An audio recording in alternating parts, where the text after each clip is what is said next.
9:24. Like I said, Curtis and Steven's rescheduled this morning. We're going to have a conversation with him later on this week. So we're going to talk to Sydney first today. We're pivoting. And then I'm going to add some more fun guests to today's show. Nice. That'll be fun. I look forward to seeing it all come together. It's coming together in real time. Yeah, that's fun. It's a busy day. We're going to get there. You know, how was your weekend? My weekend was pretty good. I did some fun things. I did some yard work, which was less fun, but just one of those things you got to do. But I did go to the Sunflower Festival in Belleville, which was pretty cool. Yeah, pretty exciting. Lots of sunflowers. Pretty neat. So, I got to ask you. Mm-hmm. Let's hear it. Was this what can you do with a sunflower besides a few things? You know what I'm saying? Like the like Apple Festival's kind of fun because there's always like a million different uses. I love the photo op with the sunflower. It was mostly photo ops, I'll be honest with you. Which was cool, but I would suggest... can you make a sunflower pie? You can make sunflower seeds if you wanted to. I mean, those are great. So you can do that. I don't know. I would suggest if you're going to go, it's a cool date, but I would suggest going with another couple so you guys can take photos of each other or something like that. And also don't expect to be there for decades. We were there for a little bit and we were this has been fun. This is cool. I like that. Thank you. Yeah. Was it in the square? No, it was actually at Eckert's, so they were having a little bit of a little thing there. I got you. See, I like it. Eckert's does a good. I like the Grafton one though. Yeah, it's cool. Yeah, I'd never been to the Belleville one, so it was interesting to see what was going on. But I think I went one time when I was a child. Really? Mm-hmm. Yeah. Well, and all of a sudden it's apple picking season, pumpkin season. That's wild. I can't believe we were just talking. I can't believe it's fall. So that's insane. So basically, it feels like it today. It feels kind of nice. I but know, I'm ready for it to actually be fall. Yeah. That's fair. Because this fall stuff is going to just bother me. Yeah. Well, I love it as long as it lasts. But it's going to be 90 degrees on Wednesday. I know. Isn't that annoying? Then next week it's going to be in the mid 90s again. I know. I'm not prepared for that. So we get to end August and go into September brutally hot. I'm not prepared for that. It's the climate change. But you know what? It's true. Yeah. I kind of timed that wrong. Yeah. It's Labor Day weekend. True. So it's coming up soon. That's why I think it's okay for it to be 90 plus still. Okay. It's still summer, sort of, until Labor Day. And then it's all right. Fall start? I don't know off the top of my head. Actually start. There is a date, but it's definitely fine until Labor Day. It's just mentally, wow. When? It actually starts on September 1st. Really? Astronomically, it starts September 22nd. I don't know what that means. Oh, what does that mean? Meteorologically. I have no idea. Meteorological fall begins on September 1st and runs through November the 30th. But astronomical fall begins on September 22nd. What do we follow? Well, it's how winter doesn't begin until December 22nd or something like that. And that's wild to say that it doesn't start till then. So I don't know. I don't know what to believe. What can we believe in this world? Really? This is very confusing. I just wanted to know when fall started. Yeah, no, they got you thinking now. No, I don't know. I'm just confused. I'm not even thinking. Now I'm just Now you're just mad. So I just typed in, I said, so what fall do we follow? And it says there's two main calendars. I'm like, well, I know which one. Yeah, which one are we sticking with? Yeah. Oh, man, I hurt so bad. Yeah, you had a big weekend. So bad. Speaking of my weekend, you had a big weekend. You had a lot going on. Yeah, it was busy. Well, I've been a little nervous about this because I had not stepped into a wrestling ring for 4 years. Close to 3 years. Okay. Give or take. I don't know. I don't even remember time. Yeah, it's hard to keep track. It is. Time just flies. The last few years have flown. Hundreds of days. Yeah, many days have passed. Yes, many moons. I'm so I'm kind of nervous and all that. The match went great. I had a leather strap match. So that means you're on one end of a leather strap, just this thick leather strap, and then the other guy's on the other end and you can hit each other with it. So why? It's fun. It gives the audience something to be entertained with. Sounds painful. It sounds not fun. My cousin Kylie sponsored my portion of the match. Cool. Bill, that was on the show, he sponsored my opponent's part of the match. So we actually had a fully funded show, which is cool. That's I was fun, excited. Yeah. And then the crowd loved it. But, I hurt myself pretty darn good. It sounds kind of painful. And it wasn't even bad. It was my stupidity. Oh, yeah? I got hurt on the outside of the floor. Ow. He threw me, suplexed me onto the bare floor like a basketball court floor. on the back, and I'm that freaking hurt. Then the whip hurt, but the thing that sucked was at the end of the night because I had to go back out there and I slid in the ring. The easiest thing to do, and I feel like I pushed my kneecap out of place because I couldn't walk for a while, and then it just popped real loud yesterday. So I'm feeling a lot better. My stomach is hurting, my chest is sore, I cannot move my arms, and I can turn my head about 12 degrees. That sounds kind of horrible. I'm going to be real with you. So I'm turning my shoulders. Yeah, it sounds not fun. I don't know. I mean, I'm glad you had a good time, but I don't think it sounds like a good time. It is positive. I can't get pulled over for distracted driving because I'm like, sir, I cannot look to my left. You're going to be literally locked in. Or they're going to think I'm up to no good because I'm too focused. Yeah, you're a little too focused in. You can't, I'd be the worst police officer because I'd be like, that guy is too focused out there. Something's wrong. Some no one's older that lady focused. That's like 90 that's focused on the road. Pull her over. She's up to no good. No one's that focused on the road in these days. The big thing is, though, you have a big... you're going back to school. Yeah, transitioning. Yeah, you're learning all your stuff. Yeah, I'm going to school. Yeah, I'm going. Like a lot of people went back to school last week. A lot of people are going back to school this week. I'm going back to school this week, which is wild. It's been a few years. I'm going to grad school. I'm very excited about it. So we'll see how it goes. What are you pursuing? So it's an MFA, which is a terminal degree, which means it's like the furthest you can go with this specific degree. It's in creative writing, so you can't get like a PhD in creative writing, but I could get a PhD in English, which I'm kind of interested in. So we'll see what happens. We'll see where it goes. But, one thing at a time. PhD. I'm getting, wouldn't that be fun? Wouldn't that be fun? Doctors. Well, let's not get ahead of ourselves. This is just an MFA. Several years. So let's just start here. This is an MFA in creative writing. And you might be saying, a bachelor's degree in creative writing sounds pretty useless. What's more useless than that? Yes, a master's degree in creative writing sounds more useless than that. But it's okay. We're in it. Is there a reason you're getting it or anything? Is it something you've wanted to do? It's something I've wanted to do for a long time. Yeah, since I was an undergrad student, I wanted to pursue a master's degree in English and creative writing. And so when I was an undergrad, I got a degree in English writing with concentrations in journalism, professional writing, and creative writing. So I've obviously been using the journalism side of it for a long time. The professional writing side of it, I've used working for a couple of magazines and some marketing and stuff like that I've done over the years. And now it's time to focus on the creative writing side of it. I'm really excited. Well, and I think it's great though, you know, for you and really just, it's still awesome for our readers to still be able to hear from you too. Yeah, let's clarify. I'm not going anywhere. So I think that was something that I was, I got my acceptance letter and I was like, I can't believe this is actually happening. I wanted to do it for a long time, but like all of a sudden it was real. And it was like, okay, well now how am I going to balance this and my job with RiverBender? And I will say RiverBender has been fantastically supportive so far. Everyone's so nice. Supportive. Yeah, so nice. And that's really cool too. That's a good note real quick. Like it's really cool to be able to, and be able to still work and do things and have the support there from, the boss and everything else, Yeah, and Dan Brandon, who's the content director and my direct supervisor and my mentor in a lot of ways, he's great. And so he's been very supportive. So it just is great to, work with my colleagues, including current company, and just see kind of where this is going to go. So yeah, to answer that question, it's definitely going to be transitional. It's going to be a little bit strange at first to just figure out how to balance, but I'm not going anywhere. I'm still committed to the RiverBender and journalism and to this community. I care a lot about this community. I live here and I've always lived here and I just want to see this area thrive. And so I think the journalism that I do, it focuses on celebrating people and getting to know people and asking questions, and I want to continue to do that as we go along. Well, and I really hope nothing but the best. I know it's going to go well for you. I appreciate that. And I being a teacher's assistant too for right now too, is that right? Yeah. So yeah, I didn't put that in the technical article, but no, it's not a secret. No, I posted it on my Facebook page, but I also accepted a position. Out your laundry. Yeah, for real. Wow. You and Murr, I just me and Murr's medical history. Yeah, no, it's not a secret. Just in case there are any meetups. No, just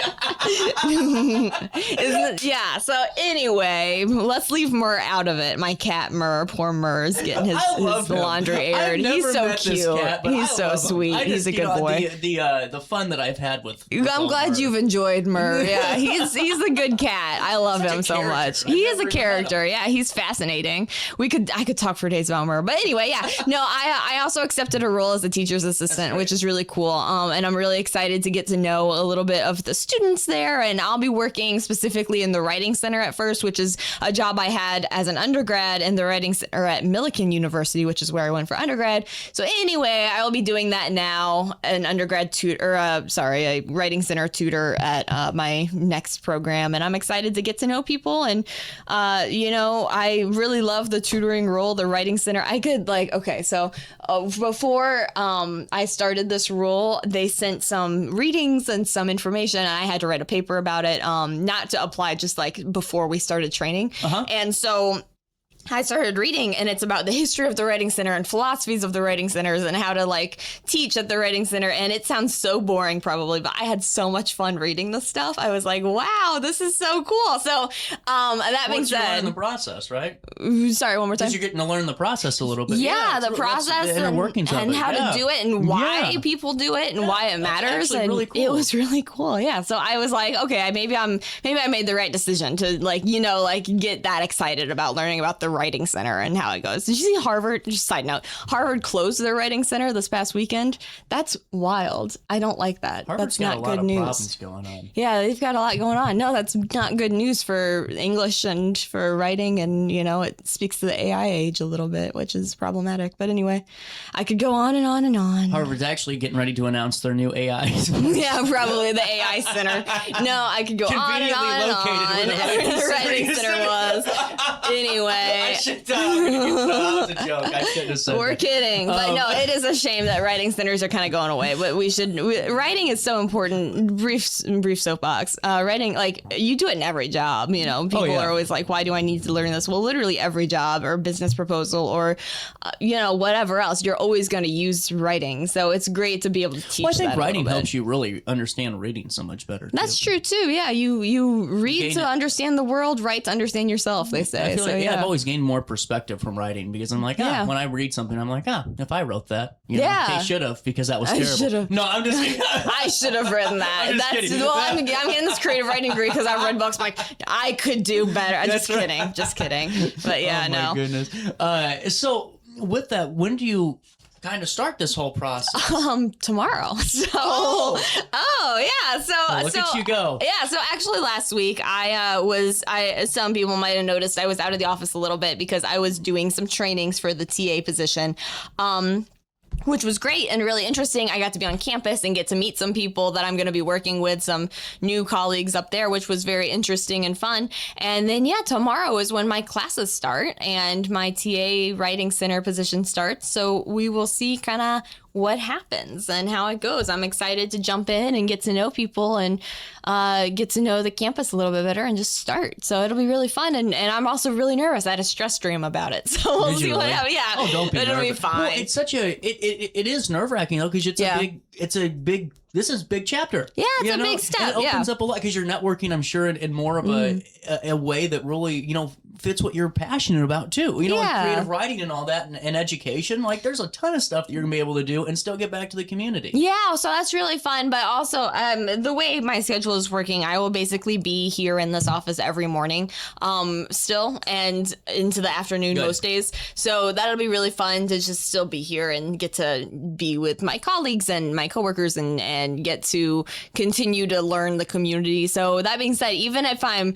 slightly less responsive, just know that the inbox is still being checked and the phone calls are still being returned. It just might not be 5 minutes later. It might be an hour later. So just, to the RiverBend community, I say thank you for letting me do this. And thank you for letting me, That's awesome. Be part of your story and tell your stories and that kind of thing. It's meant a whole lot to me to be able to do this over the last few years and to continue to do this going forward. Well, I'm glad that you're able to come on and talk a little bit about it today. Because you have connected with so many people. And, a lot of people look forward to your writing and your blogs and I appreciate it, which is wild. Great. Yeah, I can't believe people actually read what I write, which is so cool. But yeah, I've gotten to meet a lot of really great people who have some incredible things to say and stories to tell. And that's like, I think the point of journalism is to ask questions and meet people and celebrate people and just, tell stories. And so to be able to meet so many folks in this community and really do that with them, to have that trust from them to tell their stories or talk about things they care about or whatever else, that is a big deal. That means a lot. So I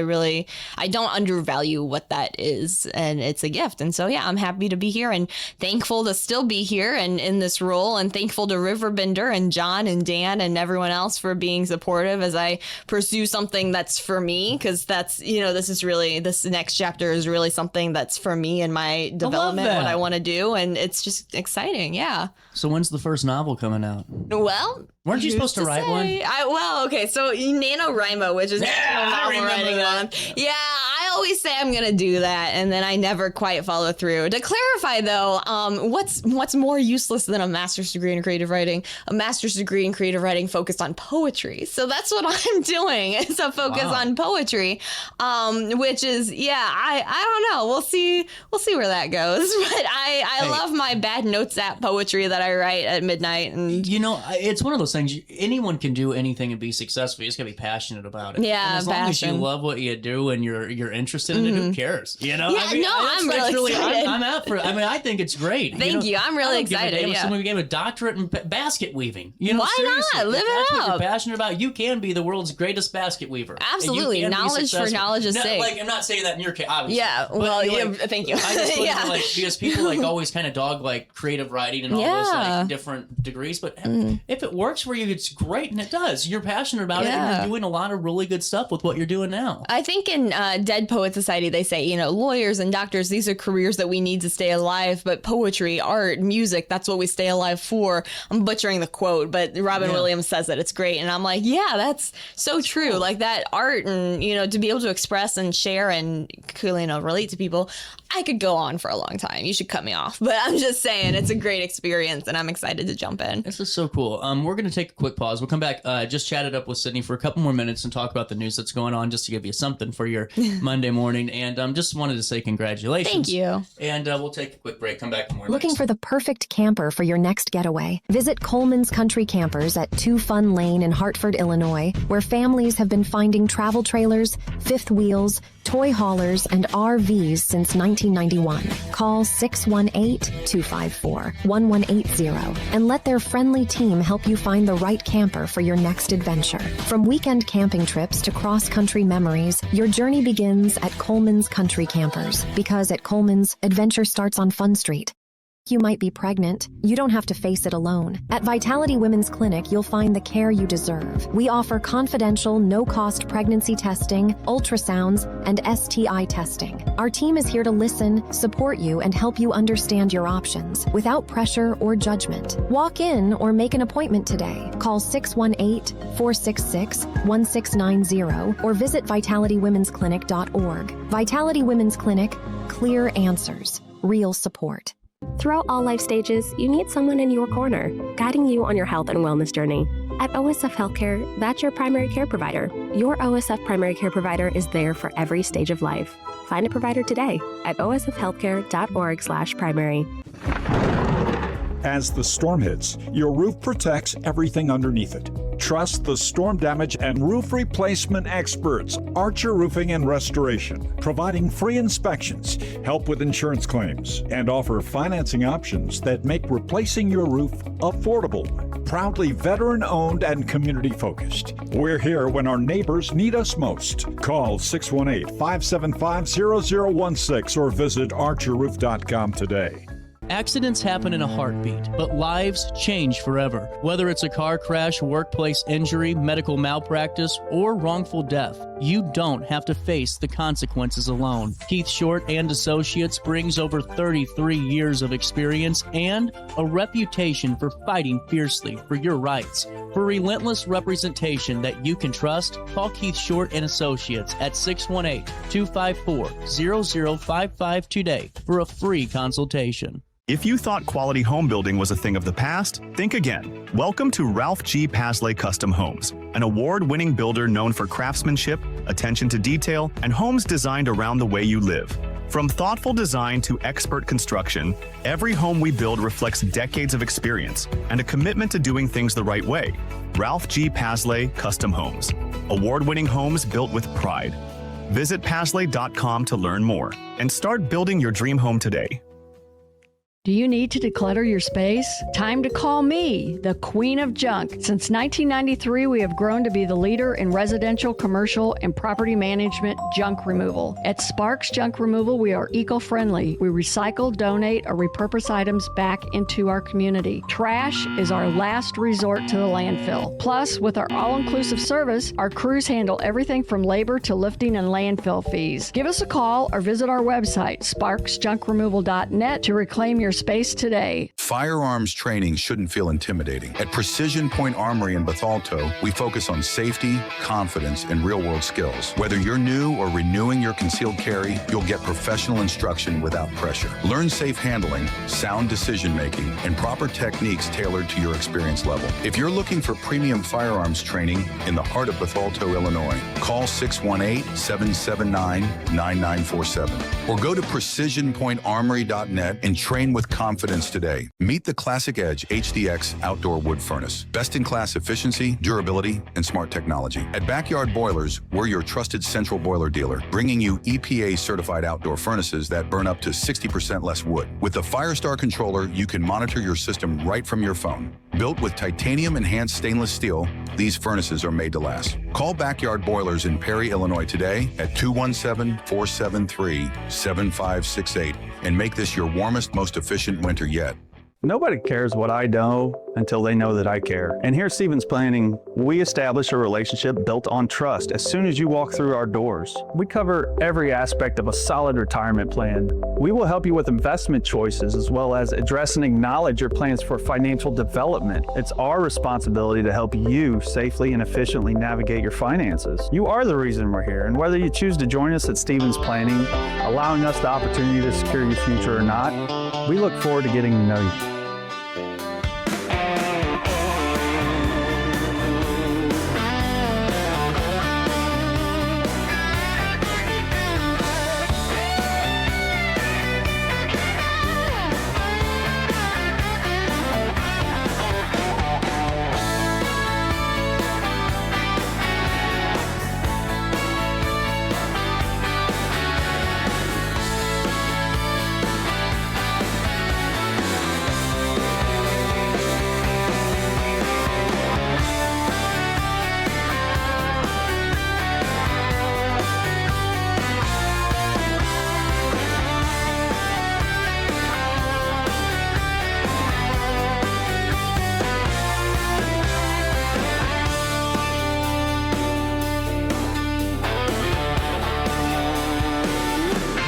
Welcome back, Daily Show 946. While I have you, I just wanted to, do my due diligence.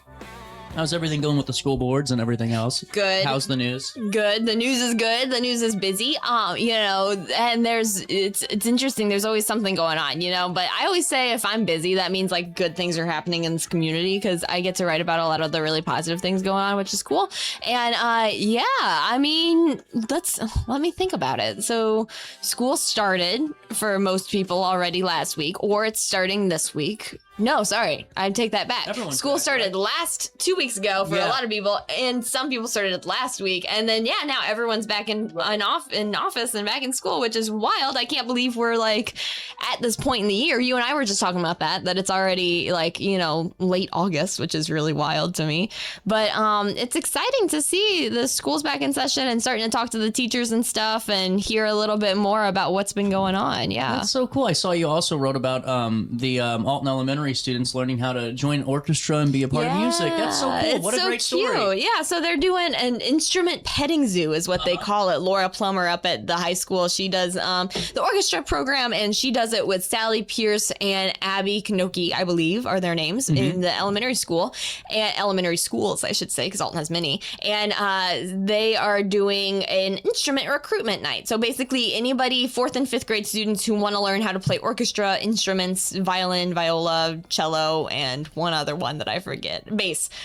You can go to a recruitment night tomorrow at the high school at 6 or 6:45, depending on which session works best for you, and do this instrument petting zoo where you get to practice the instruments and talk with some of the high school kids that play orchestra instruments and learn about instrument rental and like low cost options and fee waivers, because it's expensive right now to do anything. And trying to get your kid to play an instrument, that can be pricey too, but luckily it doesn't have to be, because there's a lot of options out there. And the Alton, I'm going to mess up the name, ABOB, Alton Band and Orchestra Builders. That's it. I love them. They're so cool. Yeah, they're doing some great work. And so they make it easy for you and your family to rent an instrument, make it possible for a lot of kids to be able to play. And there's so much like research that backs up the benefits of learning an instrument, and especially like young, for kids to learn. It's so beneficial for them just to start playing and learning that stuff. And I remember when I learned how to play piano, there's a lot of math involved, and also you got to practice. It's a lot of like discipline to figure out how to do both of these things, math and school, and also the instrument. So it's just, I could just go on and on about how an instrument is a great resource for kids to learn. So anyway, long story short, if you're able to go, you should totally go to this recruitment session if you have a kid in 4th or 5th grade. And also Edwardsville has an orchestra program as well, which is the only 2 schools in this area that do. So it's just cool that's, a resource out there for so many families. It's fantastic stuff. And I just like that you're covering all this though, because I think a lot of school districts suffer from the same thing. And it's hard to get individuals to hear the information that's just specifically related to the betterment and enrichment of one student, and because we always will hear about like some development project or whatever, but there's so many really cool programs and clubs and processes and things that all these school districts have that a lot of us can utilize if we just if we knew about them. And it's not like they aren't saying it, they're not there. Yeah, it's just hard to collectively get that information out. You know what I'm saying? Well, and they're so busy, schools and administrators and teachers, they're so busy with the day-to-day and the helping the kids and that kind of thing. But the truth is that they're doing some incredible work. I was just talking to my grandmother the other day, and she used to work in the Alton School District, and we were talking about just the amazing side of all these teachers and administrators and people who just really care about these kids. And there's 100% over. It's just incredible how in every school district around here there are so many people that really give a darn about these kids and want to see them thrive and do so much extra work outside of the school day or whatever, just to make sure these kids are in a safe and happy and healthy environment as they get older. So anyway, I could go on and on about the school districts. It's really cool. Yeah, so I love to cover them. What else have I written lately? Let's pull it up. Okay, let me know what's new. I will pull up. Well, that's not your story. That's not yours. Pull it together, CJ. Pride Fest is coming up. Pride Fest is coming on your show in a couple of days. September 9th. Yes, in a couple of, I guess, a week. Yeah, so if I don't know exactly how many days is now between then. That's a lot of math. September the 9th. I actually know that. Look at you. That's too much math. Obviously, the instrument learning didn't help me too much in math because I don't. But anyway, there you go. They're doing that on September 12th is Pride Fest in downtown Alton, which is always really fun. I have a t-shirt from the very first year, and now this is their 5th year. Isn't that wild? Get 5 shirts? I only have the one. Oh. I didn't collect them. I know. They're like Pokemon. It's cool. I could have I think that's cool stuff when people collect all the event shirts and stuff. Yeah, you think about it, I kind of wish I had collected the event shirts because the Mississippi Earth Tones Festival, they're coming up on their 20th anniversary, and they're selling the t-shirts from all past 20 years right now for those who maybe missed a year or whatever, which is really cool. And I'm like, that's so neat. If I had been thinking, I could have had my collection growing from Pride Fest for Alton's Pride Festival, but I didn't. But anyway, Mississippi Earth Tones Festival, if you do want an old t-shirt from one of the previous Earthstone festivals, you can do that. And fun fact, I'm just rambling now, so you can stop me. No. I will be volunteering at the Earthstones Festival, so I'm really excited for that. Cool. I was going to ask how Main Street's doing. Yeah, no, they're doing great. They're busy. But and if you want to sign up for the chili cook-off, it is actually coming up sooner than you think it is. So sign up a team. But anyway, no, the Earthstones Festival is coming up soon. That's going to be so much fun. I'm so excited to go and be a part of that. My shift is later in the day, and I just can't wait to hang out and be a part of that environment. And yeah, Earthstones is so fun. So I went to Olden Days on Sunday. You did? You told me about that. That's so cool. It was really good. Tom and the crew did a fantastic job, and Estella had a great time, and it was all good. And it's just good stuff. Good weekend all the way around. I had her parents were. I had her dad and her mom and her dad's friends there and all that at the wrestling show. My dad was there. My cousin Ryan and then cousin Kylie. And it was great. We had a great weekend. Good. And then we did Olden Days and all that. It was good. It was good for you. Good. Yeah. What'd you guys do at Olden Days? Like what all? There's a lot to just do. So around. We played the prize wheel. We didn't win, but we got to see went to all the vendors and saw the tractors and the cars. That's cool. And Estella got to do all the old toys. Did she do the laundry? Yeah, she didn't like it too much. Darn, you guys are missing out here. It's okay. With that being said, Sydney, great talking with you. Yeah, good time. 10 o'clock hour continues after this in downtown Alton, RiverBender.com and Roku TV.